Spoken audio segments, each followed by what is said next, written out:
What would you do if you met your soulmate in paradise, only to wake up and find they had vanished without a trace, leaving behind nothing but a mysterious message and a lifetime of questions? This is the incredible true story of Julian Preston, a 38-year-old CEO worth over $200 million, whose perfectly controlled life was about to be turned completely upside down by one magical night in Bali. Have you ever felt that instant, unexplainable connection with someone? That moment when everything else fades away and time seems to stop? Well, Julian was about to experience exactly that. But what he didn't know was that this single encounter would destroy everything he thought he understood about love, destiny, and what it truly means to find your other half. Here's a man who had built an empire from nothing. Julian Preston was the founder and CEO of Viridian Technologies, one of the fastest-growing sustainable energy companies in Silicon Valley. His days were filled with back-to-back board meetings, million-dollar deals, and strategic planning sessions that would make or break entire industries. At 38, Julian lived by one rule: precision. Every minute of his day was scheduled, every decision calculated, every move planned 3 steps ahead. Relationships? They were a luxury he simply couldn't afford. Love was just another distraction that could derail the empire he was building. But fate had other plans. During a corporate retreat to the mystical island of Bali, a place where ancient spirituality meets breathtaking natural beauty, Julian's world was about to collide with someone who would change the very core of who he was. Do you know someone who completely transformed your perspective on life? Someone who walked into your world and suddenly everything made sense in a way it never had before? Keep that feeling in mind, because what Julian experienced goes far beyond anything you might expect. The retreat was held at a secluded villa in Ubud, surrounded by dense tropical forests and the distant sound of cascading waterfalls. It was meant to be a simple business gathering, a chance for his team to recharge away from the chaos of Silicon Valley. But on the very first night, across a crowded room filled with corporate executives and business discussions, Julian's eyes met those of a woman who seemed to carry the island's ancient magic in her soul. Her name was Amara, and what happened next would completely rewrite Julian's understanding of what's possible when 2 hearts recognize each other across time and space. If you've ever wondered whether true love can survive impossible circumstances, whether some connections are deeper than logic can explain, you absolutely need to hear this story. Hit that like button if you believe in the power of destiny, and make sure you subscribe because this tale will challenge everything you think you know about love, sacrifice, and finding your true purpose. Are you ready to discover what happens when a billionaire CEO meets his soulmate in paradise, only to lose her at sunrise? The villa in Ubud was unlike anything Julian had ever experienced during his years of corporate retreats. Forget sterile conference rooms and fluorescent lighting. This place breathed with ancient energy. Towering tropical trees swayed gently around the property, their leaves whispering secrets carried by warm evening breezes. The sound of a hidden waterfall echoed in the distance, creating nature's own soundtrack for what was about to unfold. Julian found himself standing slightly apart from his colleagues, nursing a glass of aged Balinese arak, when something, or rather someone, caught his attention across the open-air dining area. She moved with a grace that seemed to belong to the island itself. Long, dark hair cascaded over her shoulders, and when she turned toward the moonlight filtering through the frangipani trees, Julian felt something he had never experienced in all his 38 years. Time literally stopped. This was Amara. What Julian didn't realize in that moment was that Amara wasn't just another retreat guest. She had arrived in Bali just 1 month earlier, fleeing from her demanding role at an international environmental organization in Jakarta. But she wasn't just taking a vacation. She was running from something much more dangerous than corporate burnout. Their eyes met across the room, and in that instant, the busy chatter of business executives discussing quarterly projections and market forecasts simply disappeared. It was as if an invisible force had drawn a circle around just the 2 of them, shutting out everything else in the world. Have you ever experienced that moment when you look at someone and your entire nervous system just knows? When every cell in your body recognizes something your mind can't quite explain yet.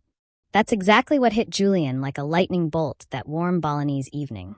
Without any conscious decision, they began gravitating toward each other. Julian abandoned his usual networking conversations about sustainable energy markets, and Amara stepped away from her quiet observation of the group dynamics. "You look like someone who's carrying the weight of the world," Julian said, surprising himself with how naturally the words flowed. He was typically much more guarded, especially with strangers. Amara smiled, and Julian swore he could see starlight reflected in her eyes. Funny, I was thinking the same thing about you. What started as casual conversation quickly deepened into something profound. Julian discovered that Amara was a passionate advocate for sustainable tourism, fighting to protect Indonesia's natural resources from exploitation. Her work aligned perfectly with Viridian Technology's mission, but it went deeper than professional compatibility. They talked about the impossible balance between economic development and environmental protection. They discussed the frustration of watching corporations destroy irreplaceable ecosystems for short-term profit. They shared the exhaustion that comes from fighting battles that sometimes feel impossible to win. But here's what made this conversation different from any Julian had ever had. For the first time in his adult life, he wasn't thinking about business strategies or competitive advantages. He wasn't calculating how this connection might benefit his company or advance his career. He was simply present. As the evening progressed, the other retreat participants gradually drifted away to their rooms, leaving Julian and Amara alone on the villa's expansive terrace. Moonlight filtered through the tropical canopy above them, casting shifting patterns of light and shadow across the stone floor. "I've spent the last 10 years building something I thought would change the world," Julian confessed, leaning against the terrace railing. "But lately, I wonder if I'm just another businessman convincing himself that profit and purpose can coexist." Amara moved closer, close enough that he could catch the faint scent of jasmine in her hair. "The world needs people who refuse to choose between success and substance. The question is whether you're brave enough to stay true to both." They talked until the early hours of morning, sharing stories of failure and hope, of dreams deferred and battles fought in corporate boardrooms and remote villages alike. Julian found himself opening up in ways he hadn't since. Well, maybe never. He told her about the loneliness of leadership, about making decisions that affected thousands of employees while having no one to share the weight of those choices with. She shared her own struggles with an environmental organization that was slowly being corrupted by the very forces they claimed to fight against. "Sometimes I feel like I'm trying to hold back an ocean with my bare hands," Amara whispered, her voice carrying a vulnerability that made Julian's heart ache.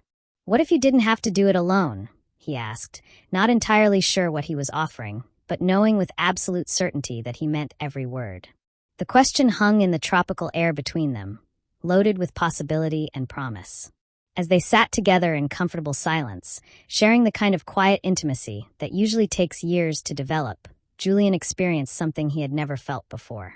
It wasn't just attraction, though the chemistry between them was undeniable. It wasn't just intellectual connection, though their minds seemed to dance together effortlessly. It was recognition. Soul-deep, earth-shaking recognition of someone who was meant to be part of his story. "You know what's strange?" Amara said, her voice soft against the night sounds of the forest. "I came to Bali to disappear for a while, to figure out who I am when I'm not fighting everyone else's battles. But sitting here with you, this is the first time in months that I've felt truly found." Julian reached for her hand, interlacing their fingers as naturally as breathing. "I've spent my entire adult life building walls to keep distractions out. But you don't feel like a distraction. You feel like coming home." They stayed like that until the sky began to lighten with the first hints of dawn. Two souls discovering they had been searching for each other without even knowing it. The tropical birds began their morning songs, and the air grew thick with the promise of another perfect Balinese day. But what neither of them realized, as they reluctantly said goodnight with promises to continue their conversation over breakfast, was that this would be the last time they would hold each other's hands for a very, very long time. Some connections are so powerful, so transformative, that the universe itself seems to test whether they're strong enough to survive the impossible. Julian and Amara's connection was about to face exactly that kind of test. Julian woke before his alarm, something that never happened. His internal clock, usually precise to the minute after years of corporate discipline, had been completely thrown off by the events of the previous evening. But it wasn't jet lag that stirred him from sleep. It was the vivid memory of Amara's laugh, the way her eyes lit up when she talked about saving Indonesia's coral reefs, the electricity he'd felt when their hands touched. He'd barely slept, replaying every moment of their conversation, every shared glance, every word that had passed between them. For a man who prided himself on emotional control, Julian felt like a teenager with his first crush. The feeling was simultaneously thrilling and terrifying. Throwing on shorts and a t-shirt, he practically jogged to the terrace where they'd spent those magical hours together. The morning air was warm and humid, filled with the scent of blooming flowers and fresh earth after a brief pre-dawn rain shower. Birds called to each other from the canopy above, and in the distance, he could hear the villa staff preparing breakfast. But the terrace was empty. Julian checked his watch, 6:15 a.m. Maybe she was an early riser like him, already exploring the grounds or perhaps meditating in one of the garden pavilions. He walked the entire perimeter of the villa property, checking every quiet corner, every meditation spot, every place where someone might go to watch the sunrise. Nothing. Growing concerned, he approached the villa's reception desk, where a young Balinese woman greeted him with the warm smile that seemed universal on this island. "Excuse me, I'm looking for one of the other guests, Amara. She was here last night. We were talking on the terrace quite late." The receptionist's brow furrowed as she consulted her guest registry. "I'm sorry, sir, but we don't have anyone registered under that name. Are you perhaps thinking of one of your retreat colleagues?" Julian felt his stomach drop. No, she wasn't part of our group. She's Indonesian, long dark hair. She was wearing a flowing white dress last night. She said she'd been in Bali for about a month. The woman shook her head politely. "I've been working the night shift all week, sir. I would remember checking in a guest like that. Perhaps she was visiting from another property nearby?" But Julian knew that wasn't right. He distinctly heard her mention being tired from traveling, being grateful for a comfortable bed after sleeping in hostels and ghost houses. She'd been staying here at this villa. He was certain of it. He spent the next 2 hours searching frantically. He walked to the nearby village, showing Amara's description to shopkeepers and local guides. He checked with other hotels and ghost houses in the area. He even called the few taxi drivers who serviced this remote part of Ubud. No one had seen her. No one had heard of her. It was as if Amara had simply evaporated with the morning mist. By the time Julian returned to the villa, his colleagues were gathering for breakfast on the very terrace where he and Amara had shared their soul-connecting conversation. The normalcy of their chatter about the day's planned activities felt surreal against the backdrop of his growing panic. "You look like you've seen a ghost," commented his CFO, Marcus, as Julian slumped into a chair at their table. A ghost. The word hit Julian like a physical blow. What if that's exactly what Amara had been? But no, you don't spend 4 hours in deep conversation with a hallucination. You don't feel that kind of electric connection with your imagination. She had been real. She had been there. Hadn't she? Julian excused himself from breakfast, claiming he needed to make some urgent calls to the California office. But instead of heading to his room, he found himself back on the terrace, running his hands along the railing where Amara had leaned, searching for some proof that their encounter had actually happened. That's when he saw it. Tucked partially under one of the outdoor cushions was a small piece of paper, folded precisely and made from what looked like traditional Balinese rice paper. Julian's hands trembled slightly as he unfolded it, revealing elegant handwriting in deep blue ink. The message was brief, but it hit him like a thunderbolt. "Trust the journey, not the destination. We meet again where the rivers meet the sea." Julian read the note 3 times, his heart pounding with a mixture of relief and confusion. Relief because this proved Amara had been real. Their connection hadn't been some kind of tropical fever dream. But confusion because the message raised more questions than it answered. What journey? Which rivers? What sea? Have you ever lost someone and felt like you were losing your mind? Like reality itself had become unreliable? That's exactly what Julian was experiencing as he stood there holding the only proof that the most important night of his life had actually happened. The retreat was scheduled to end in just 2 days. His return flight to San Francisco was already booked, his calendar packed with meetings that couldn't be postponed. But how could he leave Bali without finding her? How could he return to his carefully controlled life pretending that Amara had never existed? The note felt like both a goodbye and an invitation. A challenge and a promise. Julian folded it carefully and slipped it into his wallet, right next to his business cards and credit cards, symbols of the life he'd built and the life he was suddenly questioning. Can you imagine finding your soulmate and then having them disappear like morning fog? Drop a comment below. What would you do in Julian's situation? Would you chalk it up to a beautiful memory and move on? Or would you search every corner of paradise to find them again? Because Julian's choice in that moment would determine whether this story ends as a bittersweet memory or transforms into something much more extraordinary. That afternoon, While his colleagues packed their bags and prepared for the return journey to Silicon Valley, Julian made a decision that would have shocked anyone who knew him. He called his assistant from the villa's business center and delivered news that sent ripples through Viridian Technologies' executive team. Cancel my flight. Reschedule all meetings for the next 2 weeks. Yes, I know we have the board presentation on Thursday. Move it. For a man whose life had been governed by schedules and commitments for over a decade, this was nothing short of revolutionary. But Julian had crossed a line that morning. The line between his carefully constructed professional world and something far more mysterious and compelling. He wasn't just extending his stay in Bali. He was embarking on a quest that would transform him in ways he couldn't yet comprehend. The next morning, Julian rented a motorcycle, something he hadn't done since college, and began exploring the island with the intensity of a detective following leads in a missing person case. But this wasn't just about finding Amara. Deep down, Julian sensed he was searching for something much more fundamental about himself and what his life was supposed to mean. His first stop was the village of Moss, known for its wood-carving artisans. The note had mentioned rivers meeting the sea, and Julian had learned from locals that many of Bali's sacred sites were located where freshwater rivers flowed into the ocean. If Amara was drawn to spiritual places, these locations seemed like logical starting points. In Moss, he approached an elderly carver who was shaping an intricate Garuda sculpture outside his workshop. The man's weathered hands moved with practiced precision, decades of skill evident in every careful cut. "I'm looking for someone," Julian began, describing Amara in detail. "She might have visited here recently, asking about sacred places or environmental conservation projects." The carver paused in his work and studied Julian's face carefully. "You have the look of a man who has lost something important. But perhaps what you seek was never meant to be found in the usual way." "What do you mean?" "There are stories, old stories, about people who come to Bali and encounter spirits of the island. These spirits appear to those who need to learn something crucial about themselves. They come as teachers, not as lovers to be possessed." Julian felt a chill despite the tropical heat. "Are you suggesting she wasn't real?" The old man smiled gently. "Real is not the right question, my friend. The right question is, what did she awaken in you?"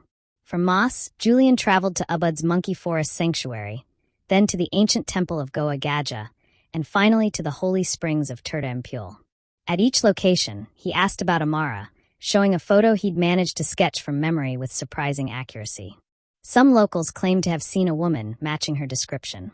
Others shook their heads. But everyone seemed to understand that Julian was searching for more than just a person. It was at terrace, as Julian participated in the traditional purification ritual alongside dozens of Balinese families, that an elderly temple priest approached him. "You carry great energy, but also great confusion," the priest observed, speaking in heavily accented but clear English. "The woman you seek, she has been here, yes. But not recently. And not in the way you think." "When? How long ago?" "Time is different here than in your Western world. She comes when the island calls her. She helps those who work to protect what cannot be replaced." Julian's heart raced. "Environmental work?" "She's involved in conservation efforts." The priest nodded slowly. "There are people who fight the destruction of our forests, our reefs, our sacred places. They work in shadows because those who profit from destruction have much power. Much danger for those who oppose them." Suddenly, Amara's mysterious departure began to make sense. She hadn't vanished because she wanted to avoid Julian. She'd disappeared because she was protecting him, and possibly protecting herself. "Where might I find these people? These environmental protectors?" The priest studied Julian for a long moment. "Near Sanur, where the Ayung River meets the sea. But be careful, friend. Some fights are not meant for outsiders. Some people choose shadows to keep those they care about safe." That evening, Julian rode his motorcycle along the coastal road towards Sanur as the sun painted the sky in brilliant oranges and purples. The priest's words echoed in his mind. Some people choose shadows to keep those they care about safe. Was that what Amara had done? Had she felt the same earth-shaking connection he'd experienced, only to realize that bringing him into her dangerous world would put him at risk? The Ayung River's mouth was a sacred place where Balinese fishermen came to pray for safe voyages and bountiful catches.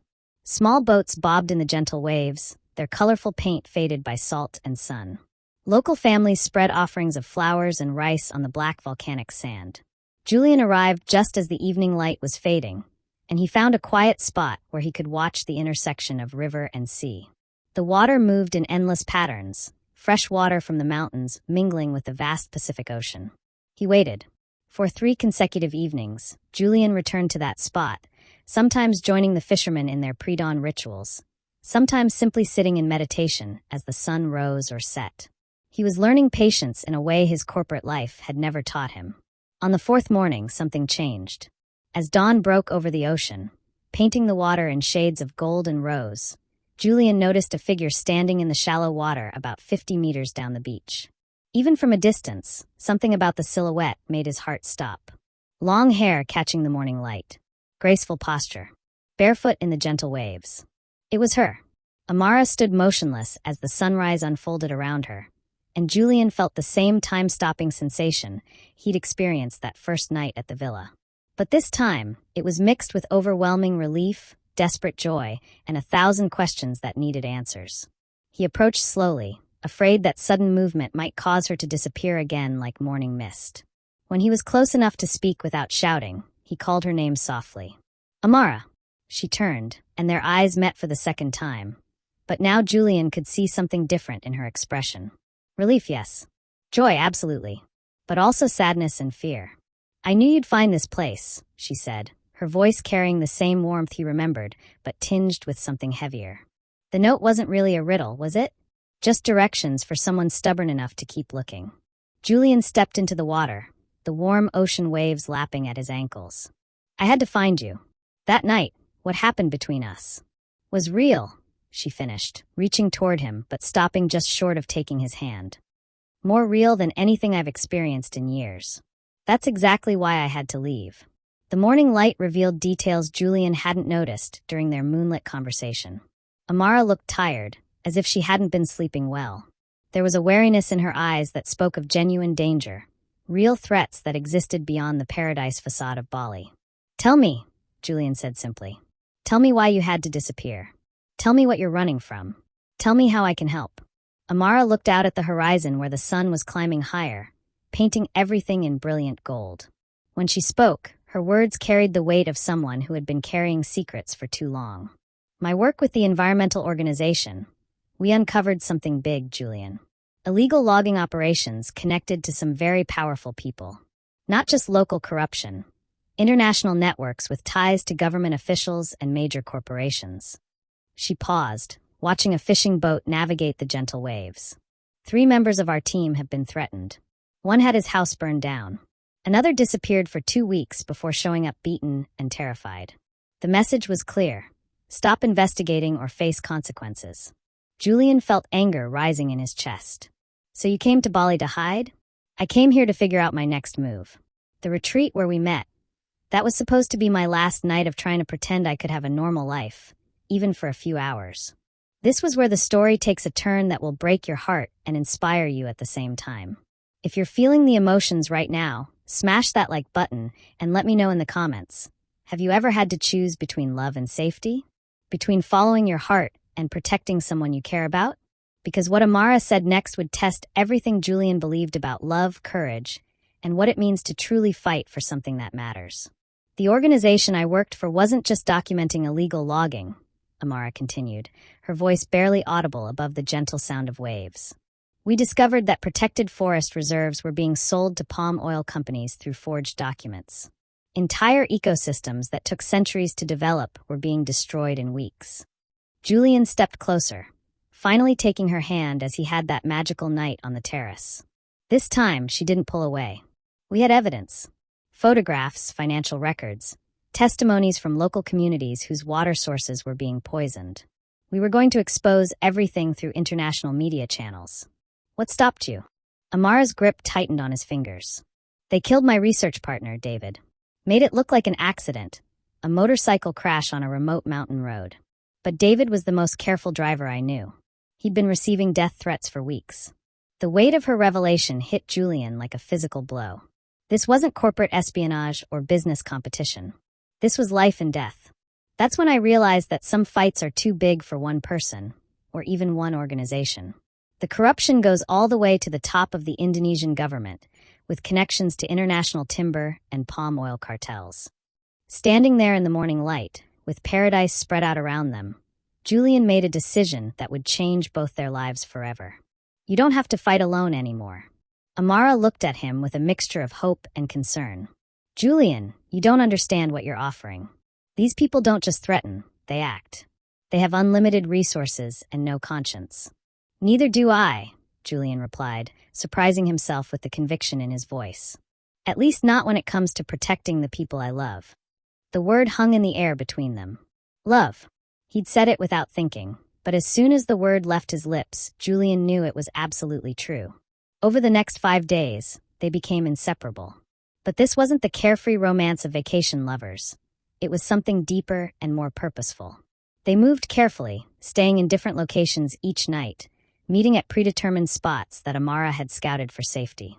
During the day, they explored Bali's hidden corners together. Julian experienced the island through Amara's eyes, not as a tourist destination, but as a living ecosystem under threat. She showed him coral reefs that were being destroyed by runoff from illegal developments. They visited villages where families had been forced from ancestral lands to make way for palm oil plantations. In the village of Tenganan, they met with Wayan, an elderly man whose family had been guardians of a sacred forest for 12 generations. The trees are our ancestors, Wayan explained in careful English as they sat in his bamboo home. When they cut the trees, they cut our connection to the spirits who protect us. Julian listened with growing understanding. This wasn't just environmental destruction, it was cultural genocide. What would it take to stop them? Julian asked. Wayan's weathered face grew sad. Money talks louder than spirits in today's world. The companies pay officials more in 1 month than our village sees in 5 years. That evening, as Julian and Amara shared dinner at a small warung overlooking rice terraces, Julian broached the subject that had been building in his mind all day. Viridian Technologies has resources, he said carefully. Real resources. What if we could match their bribes with something better, legitimate investment in sustainable development? Amara set down her fork, studying his face intently. Julian, that would require millions of dollars and years of commitment. Are you really talking about redirecting your company's focus to fight Indonesian corruption? I'm talking about aligning my company's mission with my personal values for the first time in my career. I'm talking about using everything I've built to protect what can't be replaced. For the first time since their reunion, Amara smiled without reservation. You realize this would completely change your life? No more comfortable board meetings in climate-controlled conference rooms. No more predictable quarterly reports to shareholders. Julian reached across the table and took both her hands in his. You already changed my life completely. Everything else is just logistics. They spent their evenings planning. Amara shared her research, her contacts in environmental organizations across Southeast Asia, her knowledge of which officials could be trusted and which were already corrupted beyond redemption. Julian contributed his business expertise, his understanding of how to navigate international regulations, and most importantly, his access to the kind of funding that could make a real difference. But Julian was about to discover that even the strongest love faces tests that can't be overcome with good intentions and unlimited resources. On their 6th night together, they were staying in a small eco-lodge near the village of Aimed, hidden away in a property that catered to marine biology researchers and serious divers. The location felt safe, remote, off the radar of anyone looking for them. Julian woke around 3 a.m. to find Amara sitting on the small balcony, staring out at the ocean under a canopy of stars more brilliant than any he'd ever seen from his San Francisco penthouse. Can't sleep? He asked, settling beside her on the woven mat. I keep thinking about David, she whispered. About how excited he was when we first found the evidence. He thought we were going to save thousands of acres of irreplaceable forest. He died believing we could win. Julian wrapped his arm around her shoulders, feeling the weight of her grief and fear. We can still win. His death doesn't have to be meaningless. Amara leaned into him, and Julian felt her tears dampening his shirt. But at what cost? How many more people have to die? How many more threats do we have to live with? They sat in silence, listening to the gentle sound of waves against the volcanic shore. In the distance, they could see the lights of traditional fishing boats heading out for their pre-dawn catch. There's something else, Amara said finally. Something I haven't told you. Julian's heart clenched. What? They know about you now. About us. One of my former colleagues saw us together in Ubud 3 days ago. She recognized you from business news coverage of Viridian Technologies. The implications hit Julian immediately. His involvement had escalated the situation beyond Amara's original fight. Now he was a target too. But more than that, his resources and connections made him a bigger threat to their operations than Amara had ever been alone. Which means staying together puts you in more danger, not less, Julian said, understanding dawning with horrible clarity. Amara nodded, fresh tears streaming down her face. And it puts you in danger for the first time. Before this, you were just a successful businessman on vacation. Now you're someone who could actually fund our opposition to their operations. As the first light of dawn began to touch the eastern horizon, Julian realized they were facing an impossible choice. Stay together and increase the risk for both of them, or separate to protect each other and lose the love that had transformed them both. Some connections are so powerful that the universe itself seems to test whether they're strong enough to survive the impossible. Julian and Amara's love was about to face exactly that kind of test. The heavy fog that settled over the island that final evening seemed to mirror the uncertainty hanging over their hearts. They both knew what had to happen, but neither wanted to be the first to say it out loud. As the final evening approached, a thick fog rolled in from the Java Sea, wrapping the island in an otherworldly silence. The air grew heavy with moisture and unspoken goodbyes. Julian and Amara sat outside a small warung in the village of Candidasa, the soft sound of gamelan music drifting from a nearby temple ceremony. The music seemed to echo the bittersweet nature of their situation, beautiful and haunting, celebrating life while acknowledging its transient nature. "I have to disappear for a while," Amara said finally, her voice barely audible above the distant gongs and drums. "For both our sakes." Julian had been expecting these words for hours, but hearing them still felt like being hit by a physical force. "How long is a while?" "I don't know. Maybe months. Maybe years. Until the heat dies down and it's safe for people like us to exist in the same world again." Julian reached for her hand across the wooden table, but Amara pulled away gently. The rejection was protective, not personal, but it stung nonetheless. "This isn't fair," Julian said, anger and heartbreak warring in his voice. "We finally found each other. We finally found something worth fighting for together. And now we fight for it apart," Amara finished. "Love isn't always about being together, Julian. Sometimes it's about protecting what you love, even if that means letting it go." Tears gathered in Julian's eyes as the weight of her words settled over him. Everything in his business-trained mind wanted to argue, to negotiate, to find a solution that didn't require this sacrifice. But his heart understood what his mind refused to accept. Sometimes the greatest act of love is walking away.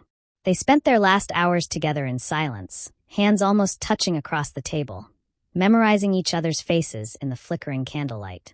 When dawn began to lighten the eastern sky, Amara stood without a word. "Wait," Julian called softly. Will I ever see you again?" Amara paused at the edge of the warung, her silhouette outlined against the growing light. "Trust the journey, not the destination. Remember?"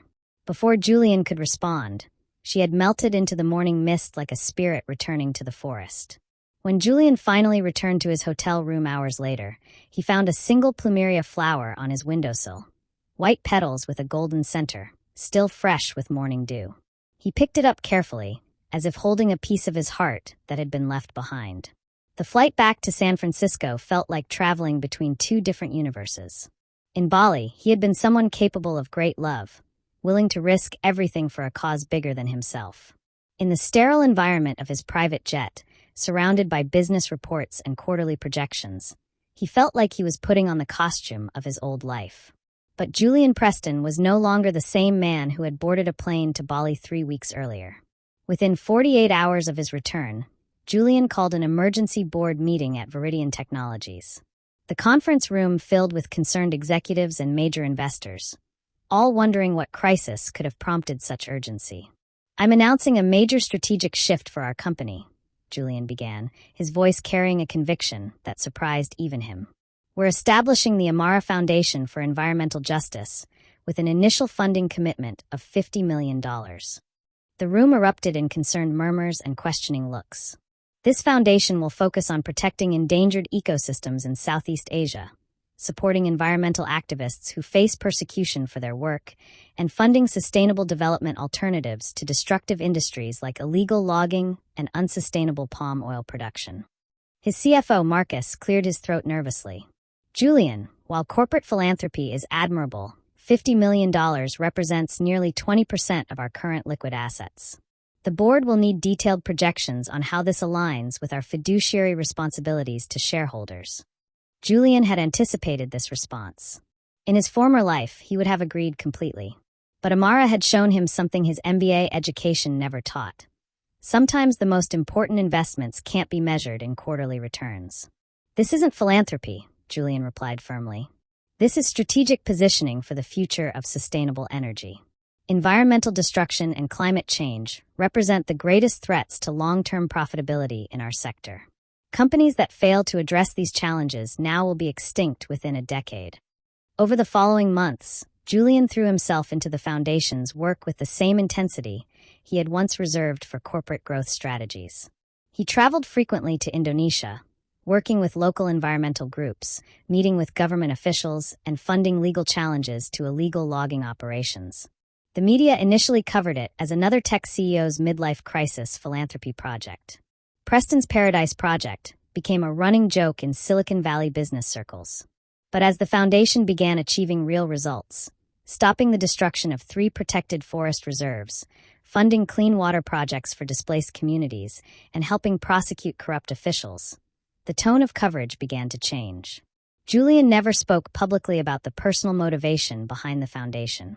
When reporters asked about his sudden passion for Indonesian environmental issues, he would deflect with talk about corporate responsibility and long-term strategic thinking.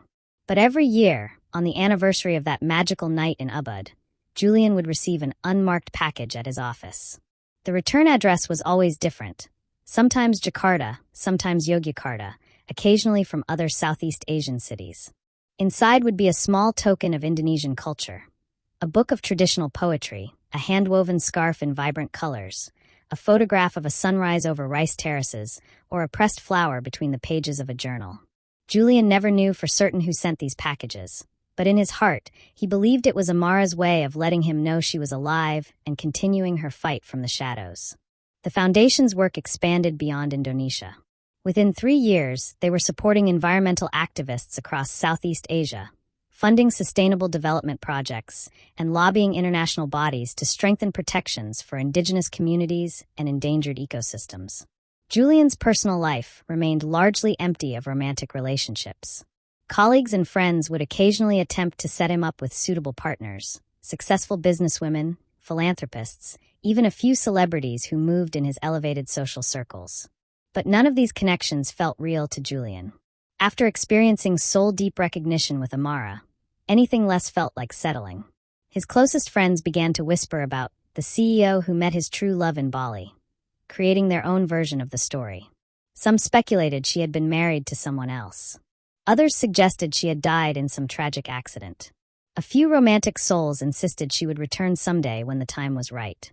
Julian never confirmed or denied any of these theories. The truth was simultaneously simpler and more complex than any of their guesses.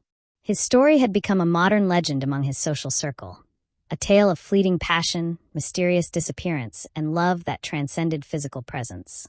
But for Julian, it wasn't a legend at all. It was the ongoing reality of his daily life. This story is about to reach its powerful conclusion.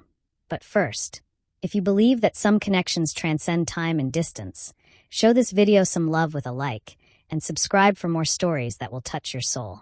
Because what Julian discovered about the true nature of love will challenge everything you think you know about relationships, sacrifice, and finding your purpose. 5 years after that life-changing night in Bali, Julian stood in his San Francisco office, looking out at the fog rolling in from the Pacific Ocean. On his desk lay the latest annual report from the Amara Foundation. 37 environmental activists supported, 12 illegal logging operations shut down, over 200,000 acres of forest preserved, and countless communities provided with clean water and sustainable livelihoods. But the numbers, impressive as they were, told only part of the story. The real transformation had happened inside Julian himself, and it had taken years for him to fully understand what Amara had awakened in him during those precious few days together. Julian had learned something that most people never discover. True love isn't about possession, proximity, or even permanence. Sometimes, the greatest love manifests as inspiration that continues long after the person who inspired it has vanished from your daily life. Before meeting Amara, Julian had built his entire identity around acquisition, acquiring wealth, acquiring success, acquiring recognition. His relationships, both personal and professional, had been transactional. He gave time and resources, expecting loyalty and results in return. But Amara had introduced him to a completely different way of loving. One based on believing in someone's dreams even when you can't share them directly, and carrying that belief forward into the world through action. The foundation wasn't just environmental philanthropy. It was Julian's way of keeping faith with a love that had transformed him, of honoring a connection that transcended physical presence. Here's what most people get wrong about transformative relationships. They think the goal is to hold on to the person who changed them. But sometimes the person enters your life precisely to change you, and then steps back to allow that change to flourish. Amara had shown Julian that his business success meant nothing if it wasn't aligned with his deepest values. She had revealed that all his wealth and influence were empty unless they served something greater than his own comfort and status. But here's the lesson that changed everything for Julian. She didn't make these discoveries for him. She simply created the conditions where he could discover them for himself. Think about the most impactful people in your own life. Were they the ones who stayed the longest? Or were they the ones who appeared at exactly the right moment with exactly the message you needed to hear? Sometimes our greatest teachers are also our briefest encounters. Julian's search for Amara across Bali had really been a search for his authentic self. The person he was meant to be when all the corporate armor was stripped away. The villages, temples, and sacred sites hadn't just been stops in his quest to find her. They had been classrooms where he learned what it meant to live with purpose instead of just ambition. Every conversation with local elders, every traditional ceremony he participated in, every moment he spent witnessing environmental destruction firsthand. These experiences had rebuilt his understanding of what success actually means. When Julian finally understood that Amara's disappearance was an act of protection rather than rejection, he also realized that their love story wasn't ending. It was expanding. Instead of being contained within the boundaries of a traditional relationship, their connection had become something larger. A shared mission that could impact thousands of lives. The annual packages he received weren't just proof that Amara was alive. They were confirmation that she was continuing her fight from whatever shadows were necessary, and that their hearts remained aligned even across continents and circumstances. Maybe you've experienced this too. Someone who changed your entire trajectory, who helped you discover capabilities you didn't know you possessed, who showed you a version of yourself that was braver, more compassionate, more purposeful than you thought possible. These transformative connections don't always fit into conventional relationship categories.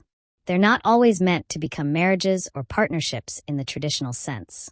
Sometimes their purpose is to awaken something in you that will serve the world in ways neither of you could have achieved alone. Julian's foundation had saved forests, protected communities, and supported activists who were risking their lives for environmental justice. But none of that would have happened if he had spent the last 5 years trying to recreate those magical days in Bali instead of honoring what those days had revealed about his true calling. The mystery packages reminded him that some forms of love transcend physical presence. Amara's spirit, her passion, her commitment to protecting irreplaceable natural resources. These lived on in every project the foundation funded, every activist they supported, every acre of forest they helped preserve. This was love as a force for transformation rather than transaction. Love as inspiration rather than possession. Love that multiplied rather than diminished when shared with the world. Julian had discovered that the deepest connections aren't always meant to be comfortable or convenient. Sometimes they're meant to challenge you, change you, and then trust you to carry that change forward into service of something greater than yourself. The real message Amara had left him wasn't hidden in that cryptic note about rivers meeting the sea. The real message was written in the life he had built after she disappeared.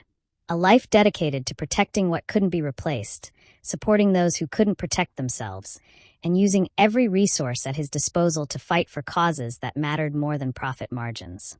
Their love had become a living force that touched thousands of lives across Southeast Asia. It had transformed from a personal connection into a movement for environmental justice. It had evolved from romance into legacy. And perhaps that had been the point all along. 10 years after that magical night in Bali, Julian received a package that was different from all the others. Inside was a photograph of a pristine forest canopy, sunlight filtering through ancient trees that stretched toward the sky like cathedral columns. But this wasn't just any forest. Julian recognized it immediately as one of the protected reserves the Amara Foundation had helped save 3 years earlier. On the back of the photograph, in the same elegant handwriting he remembered from that first mysterious note, were just 4 words. The rivers found the sea. Julian understood the message perfectly now. The cryptic note Amara had left that morning when she first disappeared hadn't been directions to a physical location after all. It had been a promise about what would happen when 2 souls aligned in purpose finally achieved their shared mission. The rivers, their individual journeys, their separate struggles, their different paths through danger and uncertainty, had finally converged into something vast and powerful enough to change the world. Their love hadn't ended when Amara vanished at sunrise that final morning in Bali. It had simply transformed into something bigger than either of them could have imagined when they first locked eyes across a crowded terrace. Julian never stopped searching for Amara, but he had learned to search in the right places. Not in Bali's villages or temples or sacred sites, but in the work itself. In every forest they saved together. In every activist whose life they protected. In every community that gained access to clean water because of their shared mission. He found her in the laughter of children who would grow up breathing clean air because illegal logging operations had been shut down.